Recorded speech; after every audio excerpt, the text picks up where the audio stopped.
Bueno, ya en 1987, si no mal tengo entendido, llega su expedición al Amazonas, al Caribe en canoa. ¿De qué se trata eso de estudiar América siguiendo las ideas de Simón Bolívar? Y bueno, ese era el símbolo de que seamos nosotros mismos, los americanos, los que estudiemos nuestra patria, no tengan que venir los americanos y los europeos enseñando las cosas que son nuestras. Ese era el sentido de la expedición, por eso la canoa se llamaba Simón Bolívar. Simón Bolívar se llamó la canoa mientras estábamos en el continente, y cuando llegamos al Caribe se sacó la otra canoa que se llamaba Atuey, que fue el primer rebelde cubano, era un indio de la Española que combatió a los españoles en la Española y pasó a Cuba a alertar y fue quemado en Cuba. Entonces la expedición tenía otra cosa histórica. Yo recuerdo cuando yo estaba estudiando primaria y secundaria, me decían Cristóbal Colón descubrió a Cuba. Esa era la cuestión. Colón llegó de España, de Puerto de Palos, allá, y llegó a Cuba y descubrió a Cuba. Eso es incierto. Porque cuando Colón llegó a Cuba, ya los indios arahuacos de la cuenca del Amazonas y del Orinoco ya habían descubierto Cuba y estaban viviendo en Cuba. O sea, no fue que descubrió a Cuba, fue el encuentro de la cultura europea con la cultura indígena americana. No fue tal descubrimiento, fue el encuentro de las dos culturas. Así era como se llamaba la Comisión Cubana por los 500 años, porque se hicieron muchas actividades. Y esa fue precisamente la acción que iba a hacer Cuba para celebrar, no conmemorar, conmemorar, no celebrar los 500 años. Nosotros conmemoramos, pero no celebramos los 500 años porque sabemos todo lo que vino después. Entonces se hizo esa expedición en canoa hecha por los propios indios quechua, con la misma técnica de hace miles de años, de coger un tronco y ahuecarlo. El famoso pintor ecuatoriano Osvaldo Guayasamín fue el padrino de la expedición, él fue el que hizo el estandarte de la expedición, teníamos camisetas con el estandarte, fue el que pagó por la construcción de las 5 canoas que se hicieron. Nos recibió en su casa el día antes de partir, nos entregó la bandera de la expedición con el estandarte de él para que la llevara. Y así empezamos el 2 de marzo del año 87 en el puerto de Misahuallí, en el río Napo. Allí habían colombianos, habían peruanos, habían brasileños, estaban los cubanos. Y con ese grupo comenzó la expedición, comenzó a navegar todo el río Napo, a pasar al Amazonas en la ciudad de Quito, el Amazonas hasta Brasil, hasta Manaos. En Manaos se cogió por el río Negro, a pasar por el Caño Caciquiare, a coger el Orinoco, y después se fue de isla en isla hasta la isla de San Salvador en Bahamas, que fue a donde llegó Colón a América por primera vez. Se hizo un simposio, una reunión inicial en Quito, se hizo un simposio en Iquitos, se hizo otro en Leticia, se hizo otro en Manaos y el último se hizo en la isla de San Salvador, por etapas, que cada especialista explicara todo lo que se había investigado. Y fundamentalmente también fue demostrar que no solamente fue desde el punto de vista de la llegada de los indios arahuacos, sino la cultura. Por ejemplo, el arte rupestre, las pictografías que nosotros encontramos en las cuevas de Cuba, de la República Dominicana, de Puerto Rico, son las mismas que existen en todas las islas del Caribe, con algunos rasgos, pero la pictografía, la cosa cultural es exactamente igual. O sea, fue una cultura que se fue trasladando a lo largo de los años, se fue trasladando y poblando todas esas islas, y llevaba su cultura. Por eso yo te digo, las pictografías de las cuevas de Cuba son muy similares a las de Trinidad y Tobago, o a las de Puerto Rico, porque era la misma cultura, los arahuacos, que se fueron moviendo, de luego, no en un año como hicimos nosotros, sino a lo largo de cientos, miles de años que fueron poblando. Entonces se pudo demostrar desde el punto de vista arqueológico y desde el punto de vista que las canoas navegan por el mar, porque también decían, pero las canoas por el mar, bueno, demostramos que en las canoas, igual que las que hacían ellos hace miles de años, navegaban por el mar porque navegamos con ellas. Increíble, la verdad. Sí, un viaje lleno de hazaña, ¿no? Fue una hazaña. Ahora uno lo ve muy bonito, en aquel momento uno no estaba muy confiado en las cosas, pero bueno, todo salió muy bien, no tuvimos ningún tipo de problema. Bueno, tuvimos problemas, pero bueno, son problemas, pudiéramos decir, políticos. los americanos no le dieron las visas a los cubanos para ir a Puerto Rico, nos negaban la visa, y entonces cuando ya definitivamente estábamos en la isla de San Kitts y Nevis, nos dijeron que no podían darnos las visas. Entonces todo el grupo, habían de varios países, todos dijeron, bueno, si los cubanos no van a Puerto Rico, nadie va a Puerto Rico. Entonces, la noche anterior, por una marejada muy grave, una de las canoas, la otra canoa, la Atuey precisamente, la Atuey, que iba amarrada del barco, partió la cuerda y esa canoa la dejamos que se abandonara, que se perdiera, porque en la otra canoa sí iban personas y había que darle atención en un pequeño barco de apoyo que iba con nosotros, una goletica. Y aquella canoa sola llegó a Puerto Rico, a la base norteamericana de Vieques, y allí la recogieron los amigos de Cuba de Puerto Rico, la llenaron de flores rojas y entraron en la bahía de San Juan. Entonces la canoa esa que está en la fundación, que yo creo que tú la viste, esa canoa sí llegó a Puerto Rico. Los expedicionarios no fueron a Puerto Rico, pero la canoa sí llegó. Entonces ellos la recogieron, nos la volvieron a mandar para República Dominicana y ahí seguimos nosotros el recorrido por los ríos. Y entonces en ese mismo recorrido era peligroso navegar, porque nos prohibieron que navegáramos en las aguas territoriales de Puerto Rico, teníamos que ir mar afuera. Era peligroso, pero bueno, se hizo. Nos salió un submarino norteamericano de noche, de pronto así un aguaje y con unos reflectores. ¿Quiénes son ustedes? ¿Qué es lo que están haciendo? Pero no, cuando se les dijo, como iba uno de los muchachos puertorriqueños que hablaba muy bien el inglés, le explicó que iban y con la misma hizo así, va, y se volvió a hundir otra vez y se fue. Y lo más grave, que sí fue natural, fue a los 5 días de haber salido, que estábamos en San Francisco de Orellana, un lugar de Perú, y en la noche mientras cenábamos ocurrió un terremoto que yo nunca había visto moverse la tierra tanto como aquel día. Fue terrible. Hasta aquel momento fue el terremoto más grande que ocurrió en Perú. Y entonces, bueno, no sabíamos, se analizó hasta si se suspendía la expedición o no se suspendía la expedición, porque fue un desastre. Pero no, todo el mundo estuvo de acuerdo que era preferible esperar unos días en algún lugar a que pasara todo, se normalizara y seguir, porque después de haber esa inversión de tiempo, de dinero, no se podía. Y nada, todos estuvimos como 2 semanas en un refugio católico de unas monjitas que nos atendieron de lo más bien, porque el río se llenó de palos, toda la falda del volcán Reventador fue al río, se llenó de palos, personas muertas, vacas muertas, no se podía tomar el agua, había que esperar a que lloviera por la noche para recoger agua en nylon y eso. Pero bueno, cuando pasó toda esa palizada, entonces siguieron las canoas. Esas fueron las cosas así más significativas. No hubo enfermedad de nadie, llevábamos un médico cubano preparado para hacer todo, cualquier tipo de, hasta una operación. Y no dolores de estómago, dolorcito de cabeza, pero nada importante. ¿Y cómo fue la llegada del grupo a Cuba después? Bueno, la llegada del grupo de Cuba fue, imagínate, nosotros cuando terminamos el simposio en la isla de San Salvador, bueno, los otros extranjeros que estaban allí, cada uno cogió su avión y se fue para su país. Pero los cubanos no teníamos avión, nada más que teníamos la canoa para virar para Cuba, y entonces regresamos remando para Cuba en la canoa. Un viaje también maravilloso también, porque bueno, una cosa increíble. Paramos y hasta que cuando teníamos una planta de radio, comunicamos, nos estarían esperando un día en la entrada de la Bahía de La Habana, y aquel día estaba el malecón como si fuera un carnaval, porque se lo hizo por la planta de radio, y había muchísimas personas esperando ahí que llegara la canoa, la banda de música de la Marina de Guerra, nos recibieron, bueno, fue muy agradable, porque el doctor Núñez Jiménez se preocupó por diariamente mandar por radio una nota de lo que había hecho la expedición y a dónde iba la expedición. O sea, el pueblo estaba enterado completamente de lo que pasaba día a día. Todo eso que les conté del terremoto, con las cosas con los americanos, todo eso al otro día de sucedido salía publicado en el Granma, en una media página, en un pedazo ahí, la nota de los sucesos. Entonces todo el mundo estaba muy al tanto de la expedición. También la prensa cubana, el radio, cuando sabíamos que estábamos en un lugar donde podíamos tener comunicación, llamaban por teléfono y entonces hacían entrevistas que se transmitían por radio.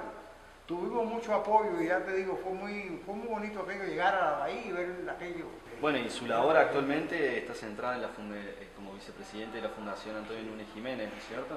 ¿Cuáles son los objetivos? ¿Qué funciones tiene la fundación?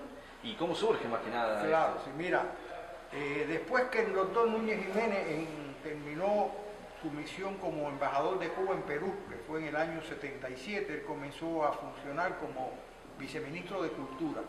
Y entonces creó un pequeño lugar, como era su centro de trabajo, su laboratorio. Estaba él, una secretaria y estaba yo. Éramos un grupo de 3, 4 personas los que trabajábamos con él. Entonces, aquello empezó a aumentarlo poquito a poco. Tenía un patio muy grande en la casa, se construyó lo que es la fundación, lo que es el local de la fundación, pero se llamaba el Archivo de Núñez Jiménez. Entonces, en el año 94, el 16 de abril del 94, él creó la fundación, que en aquel momento se llamó Fundación de la Naturaleza y el Hombre, que era la frase de él, mezclaba mucho la naturaleza, pero no solamente las montañas, sino quién vive en las montañas, quién vive aquí, quién vive allá, o sea, la mezcla entre el hombre y la naturaleza. Y entonces, bueno, pues se creó la Fundación de la Naturaleza y el Hombre en el año 94, con las ideas fundamentales de la protección del medio ambiente, el cuidado de la biodiversidad, la educación ambiental, el estudio de las cuevas y el escribir sus libros. Él hizo una enciclopedia, comenzó a escribir una enciclopedia en 50 volúmenes que se llama Cuba, la naturaleza y el hombre, de la cual, bueno, él llegó a ver antes de morir sus 5 primeros ejemplares y ya nosotros, después que él falleció, se han terminado, ya vamos como por 16 ejemplares, porque él sí tuvo la suerte, pensó, él prácticamente lo dejó todos los libros escritos, como para publicar si le pasaba algo. Él sabía que él estaba enfermo del corazón. Y dejaba algunas notas, esta fotografía hay que cambiarla por otra. Y los libros y los tomos que tenían que ver con la economía no los escribió, porque la economía cambia de un año para otro. Si él escribe en el año 90, la economía de Cuba de hoy era completamente distinta. Y entonces esos son los únicos que están sin preparar, pero los demás prácticamente de los 50 tomos, hay 45 tomos que están para publicar y se están publicando. Ahora mismo uno de los mensajes que leí aquí me avisaban ya que el último tomo que se publicó, que se llama El Almirante en la Tierra Más Hermosa, se va a hacer una presentación el día 3 de agosto en un lugar que le llaman en La Habana el sábado del libro, que es un sábado que se presentan, todos los sábados se presentan algunos libros. Y entonces me estaban consultando que si ya iba a estar en La Habana para hacer, y decir, sí, yo estoy en La Habana ya y yo puedo hacer la presentación. O sea, todos los años se imprimen uno o dos de esos ejemplares. Y entonces, bueno, en el año 92 él fallece y entonces su esposa, Lupe Beris, es la presidenta de la fundación, sigue con las mismas ideas, aumentamos un poquito más el personal de trabajo, con mismo educación ambiental, protección, permacultura. La esposa fallece después, como 5 años después que Núñez, entonces la hija más pequeña de él, que es historiadora, que era la que más cerca trabajaba con él la cuestión de la fundación, es la presidenta, y entonces a mí me pusieron de vicepresidente porque yo era el coordinador general que coordinaba todas las actividades. Y entonces, bueno, seguimos en eso, trabajando por la educación ambiental, la protección del medio ambiente, tenemos muchas actividades de mesa redonda para tratar problemas, hemos ayudado a resolver algunos problemas graves que ha habido con el desarrollo del turismo, el desarrollo de la pesca, el desarrollo de la minería.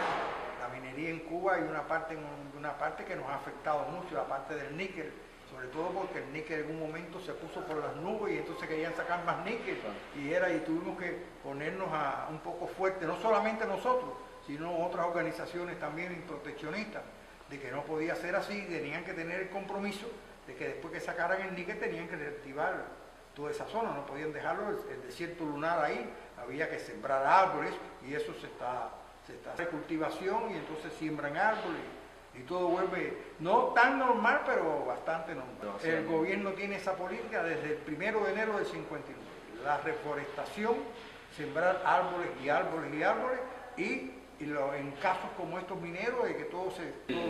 ¿Qué nivel ha alcanzado, ¿no es cierto?, la explotación del potencial, los recursos naturales que tiene Cuba y también vinculado con el bloqueo económico, si tiene algún impacto eso sobre su explotación, No, tanto de hidrocarburos como... el bloqueo nos afecta en todo. Yo comentaba con algunos amigos que, por ejemplo, si ahora hay un equipo médico X que tiene un transitor norteamericano, ya la empresa, aunque sea holandesa o sea francesa, no lo puede vender a Cuba, porque si no los vende, tienen que pagar una multa. Entonces, bueno, eso afecta muchísimo en todo. Hay cosas que tenemos que comprarla en Vietnam o en China o en Rusia, en lugar de comprarla a 90 kilómetros, 90 millas que la venden en Estados Unidos. Ahora con toda esta revolución latinoamericana, Venezuela, Argentina, Uruguay, bueno, ya eso ha aumentado mucho más la relación, pero nos ha afectado, indudablemente que nos ha afectado mucho, porque ya es una, y aparte es algo que no se conoce en la historia, un bloqueo que dure tantos años, pero qué cosa, en qué país, en qué mundo estamos, ¿no? Eso es increíble, verdaderamente increíble, ¿no? Y entonces, bueno, se está comenzando una política ahora de acercamiento académico entre las universidades norteamericanas y las universidades cubanas, que durante el gobierno de Clinton fue muy buena, pero cuando llegó Bush se acabó completamente. Ahora con Obama se está restableciendo eso. Hay mucho turismo americano, que no viene como turista libre, sino viene, se hacen grupos y piden permiso al Consejo, al Estado, a alguna organización de ellos le permite gastar dinero en Cuba, porque si no te dice que nada más que puedes gastar $25 diarios, o sea, te hacen una serie de cosas. Pero bueno, estamos luchando mucho por seguir adelante, saldremos adelante y sobre todo, bueno, con la gran gloria de que todavía, aunque está retirado de la vida política, tenemos a Fidel con nosotros, que como quiera que sea, cuando hemos tenido, aunque él ya no está de presidente, pero ha habido alguna situación, él ha mandado su escrito para levantar el ánimo del pueblo. Y esperamos que todo mejore, se están haciendo cambios, se están haciendo algunos ajustes, porque el mundo ha cambiado por completo. El mundo de ahora no es el mismo mundo del año 60, de los años 70. Entonces estamos ajustando todo eso para que sea de verdad una cosa factible. Vivimos no con lujo, porque no, uno cuando ve aquí familias con 3 automóviles, bueno, en Cuba si tienes uno eres un millonario, pero tenemos otras cosas que a lo mejor a algunas personas les cuesta un poco más de trabajo: la educación, la salud, la tranquilidad, porque yo leí a la prensa aquí que asaltaron una casa, la misma casa del amigo Oscar, le entraron a robarlo en una casa ahí, le robaron. Esas cosas nosotros no las vemos. Por eso yo muchas veces les he dicho a ustedes que es bueno conocerlo todo, porque son experiencias nuevas que no las tenemos nosotros allá, y es bueno tenerlas, es bueno saber cómo es el mundo. Bueno, nosotros indudablemente que tenemos que tener una política un poco, no vamos a decir cerrada, pero sino que sea de utilidad al país. Nosotros no necesitamos en un momento dado que tengamos 10.000 geólogos, y a lo mejor necesitamos nada más que 1.000 geólogos, necesitamos 900 maestros, o necesitamos 200 médicos. Entonces, las matrículas universitarias, cada estudiante cuando ya va a entrar en la universidad tiene la posibilidad de escoger 3 asignaturas.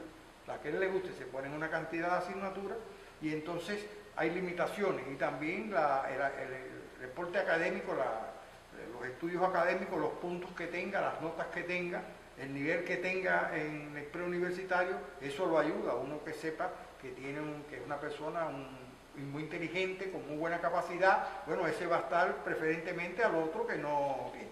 Y entonces estamos desarrollando mucho también ahora la parte tecnológica. O sea, nos hacen falta albañiles, nos hacen falta carpinteros, nos hacen falta electricistas. Todo el mundo no puede ser ingeniero, y todo el mundo puede ser doctor. Entonces, estamos también, hace ya un par de años, que se está desarrollando la cosa ya de oficio, cosa que se perdió en Cuba. En Cuba había muy buenos zapateros, muy buenos carpinteros, ebanistas, que hacían cualquier cosa, y todo eso se fue perdiendo. Según se iban muriendo las personas, se fue perdiendo. Y tenemos que rescatar eso, porque indudablemente hace falta. O sea, aparte del nivel universitario de primera línea, hace falta también la parte obrera, la persona el que maneja un ascensor, el que maneja un bus, porque si no, todo el mundo son académicos y no tenemos esas cosas.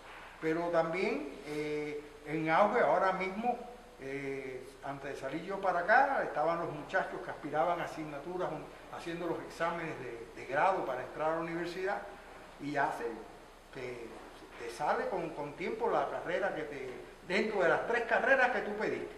Siempre tienes 3 opciones, primera opción, segunda opción y tercera opción. En alguna de esas opciones tú coges tu carrera universitaria. Si tienes el aval académico, el aval de estudiante que es necesario para ello. Eso sería todo, Ángel. La verdad que muchísimas gracias por haber Gracias conversado con a nosotros. ustedes por haberme dado esta oportunidad y aquí estamos para ofrecer. Si hay posibilidad de que eso me lo pase en una memoria, yo me la llevaría con gusto para Cuba. Ya. Bueno. Entonces los invito a todos a ir visitar el sitio de la fundación www.fanj.org y ahí van a tener mucha información también, muchas fotografías, muchas cosas de todo lo que hacemos en la fundación. Bueno Ángel, muchísimas gracias. Gracias a ti. Gracias.